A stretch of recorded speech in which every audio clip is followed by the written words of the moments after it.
पाथर्डी तालुक्यातील सांगवी खुर्द येथील गट क्रमांक 19 व 125 ही महारवतनाची जमीन खरेदी करणारे व तलाठी यांनी संगनमताने 7-12 उतार्यावरील महाराष्ट्र सरकार हे नाव कमी करून जमीन खरेदी योग्य केली म्हणून संबंधितांवर योग्य ती कायदेशीर कारवाई करावी अशी मागणी पोपट कटार नवरे, नारायण कांबळे व दावीद कटार नवरे यांनी जिल्हाधिकाऱ्यांकडे केली आहे।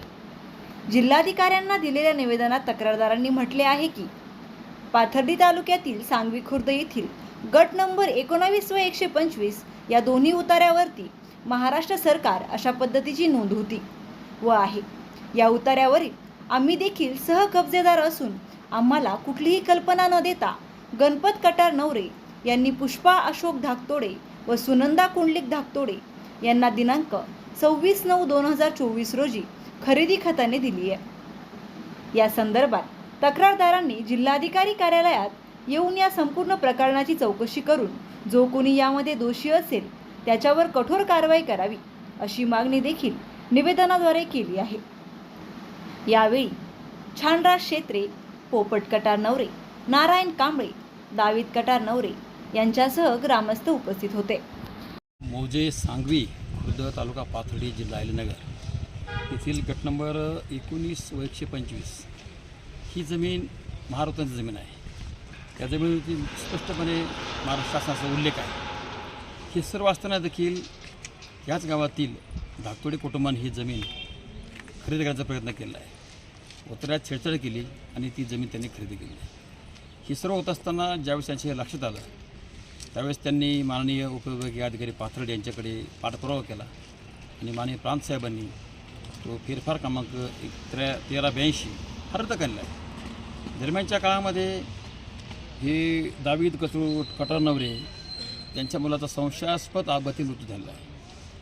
त्याच पिरियडमध्ये त्यांचेच बंधू त्यांना जातीवाची किती घाणघाण ते शब्द बोलले, ते व्हिडिओ आपण ऐकला असून तर अंगावर काटा पडल्याशिवाय राहत नाही अशा पद्धतीचा उल्लेख करून, जातीचा उल्लेख करून त्यांना त्याने भाषण केलं आहे। त्या संबंधाच्या पाथर्डी पोलीस स्टेशनमध्ये 6 तक्रार दाखल आहेत, परंतु पाथर्डीचे माननीय पोलीस निरीक्षक वजिरे साहेब यांनी देखील आपण त्याची दखल घेतल्याची अजिबात जाणवत नाही। कारण त्यांची स्वतः मी समक्ष भेट घेतली होती, याच्यावर आपण लक्ष घालावं, पण त्याने त्याचे लक्ष घातलेलं नाही। एकूणच या ज्या जमिनीचा जो महाराष्ट्र जमिनीचा जो विकण्याचा सपाटा आहे हा पाथर्डी तालुक्यातच नाही तर संपूर्ण अहिल्यानगर जिल्ह्यामध्ये हा सपाटा सध्या चालू आहे। माझ्याकडे या संदर्भातल्या 2-3 मांडवगंज तालुकास्तरामध्ये तक्रार आहे।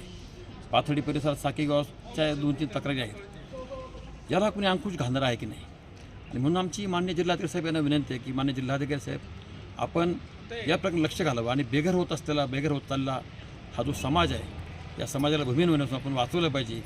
आणि आपण हे कार्य जर नाही केलं तर भविष्यात हा समाज पूर्णपणे भूमीन झाल्याशिवाय राहणार नाही। अगदी छोट्या मोठ्या आमिषाचा बळी पडून हे करतात। आणि याच्यामध्ये एक महत्त्वाचा उल्लेख आहे की त्याच गावातील एक जो धाकतोडे कुटुंबाचा मुलगा आहे तो शेती कार्यालयात काम करतो आणि त्यांनी सगळं हे मॅनेज करून तलाठी आणि मंडळाधिकारी तत्कालीन जे कोणी असतील त्यांनी 7-12 कोरे कोणाच्या आदेशाने केले, महाराष्ट्राचं नाव कोणी हटवलं याची देखील संपूर्ण चौकशी होणं अत्यंत गरजेचं आहे।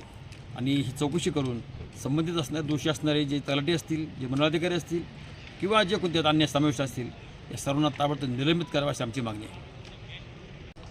थोडक्यात सांगायचं म्हणजे ही जमीन जी आहे तर आमची मूळ 3ऱ्या पिढीवर आम्ही खात असताना ही सरकार नाव असताना ह्या जमिनीला मी स्टॅम्प पेपरवर करून घेतो आणि त्याचा उल्लेख आहे का हिला सरकार नाव असल्याच्या कारणाने खरेदी होत नाही ही जमीन, आणि यांनी ही खरेदी कशी विकल्यात करून दिली याच्यासाठी आपण 2 शब्द